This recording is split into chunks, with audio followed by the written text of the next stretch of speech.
Hello everyone! Horrific visions are being revisited, and a few people ask why. How is this relevant content? How is this relevant to the story going on right now? Which it might not be. It might simply be Blizzard bringing back an old feature and make it evergreen, their beloved term for making something relevant throughout the expansions. And why not, right? Update the rewards, update the gameplay, and the visions could stick around as a permanent feature, similar to the Brawlers Guild, or Delves, or Torghast, or Island Expeditions. Plenty of old content that could be updated and re-implemented. That said, there might be a lore reason for it as well, especially since they didn't update what we see going down in the visions. It's an exact copy of what we had before, and looking at Stormwind, that might be on purpose. Soridormi and the Bronze Dragonflight arrive to help adventurers return to the time of the horrific visions of Stormwind and Orgrimmar. Their goal, to try and learn from the Void's attack in the past, to use in the current battle for Azeroth. Orgrimmar has the city taken over and corrupted by the Void, but in Stormwind a little bit more plays out. Trevelyan is dead in front of the cathedral. Alleria has given herself over to the Void, her son Arator taken away in a portal. Alleria, please! This is madness! You have always stood between me and the Void. Now die with your precious light.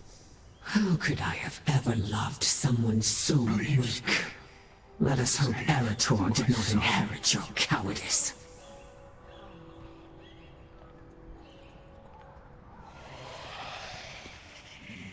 I have ignored them for too long. They speak the truth, Arator, and you will hear them. I will make you hear them.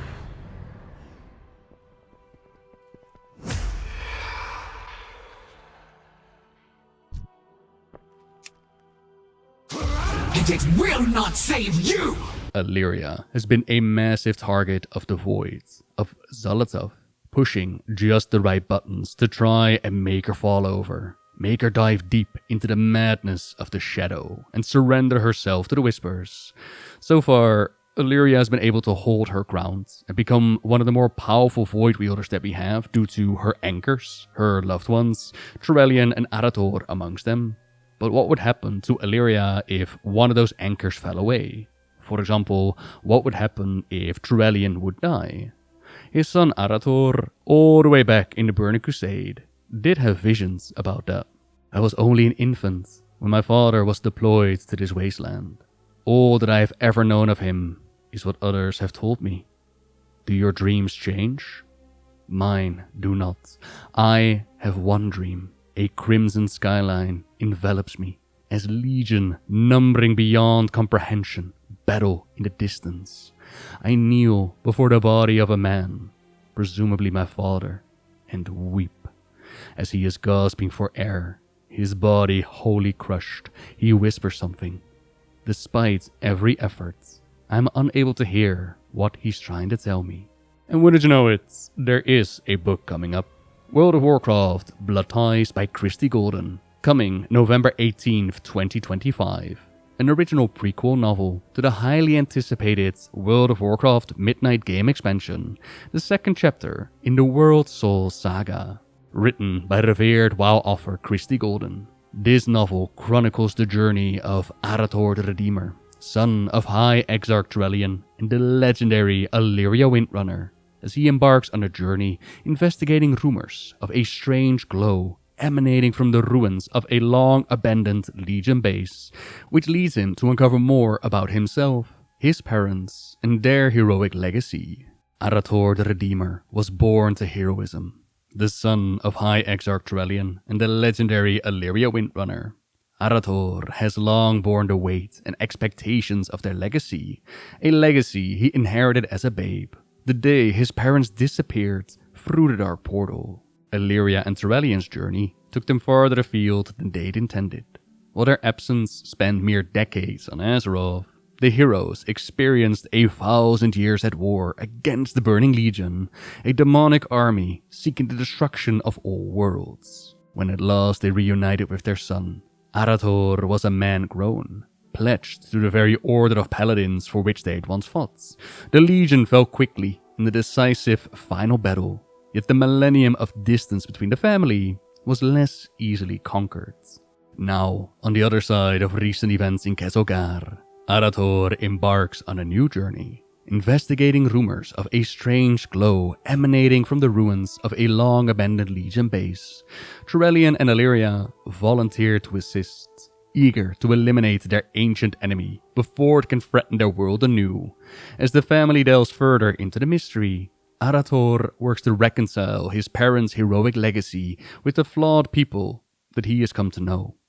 He sees both his parents and himself, his father's high standards, his mother's intellect, their unwavering commitment to the defense of Azeroth, but Arator exists at the conflux of their greatest strengths and weaknesses that are revealed as the demonic threat proves to be a former lieutenant of the Burning Legion, intent on using Azeroth to launch a new campaign of destruction. This book will be launching presumably after the Midnight expansion reveal, so after we already know a lot more about what Midnight is going to bring. Similar to how they went over Alleria's history at the start of the War Within, similarly to what they're adding with Lorewalker, these visions, they might not be random evergreen content.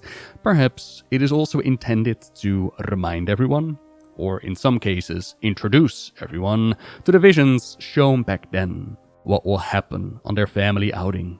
What would happen to Alleria if her anchors fall away?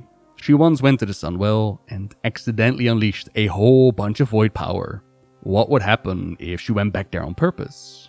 Time will tell, I suppose, and if you haven't checked it out yet, Warcraft has done a brilliant audiobook called 1,000 Years of War, where they explain what happened to Alleria and Trellian. I'd say it's pretty critical to know going forward, so I'll link it in the description down below. And with that, thank you very much for watching, everyone. Subscribe if you like my videos, leave a like if you enjoyed this one, and until next time, see ya! Greetings. It is unsettling to look upon these memorials to our passing. Indeed. Sometimes I feel that I have already died twice.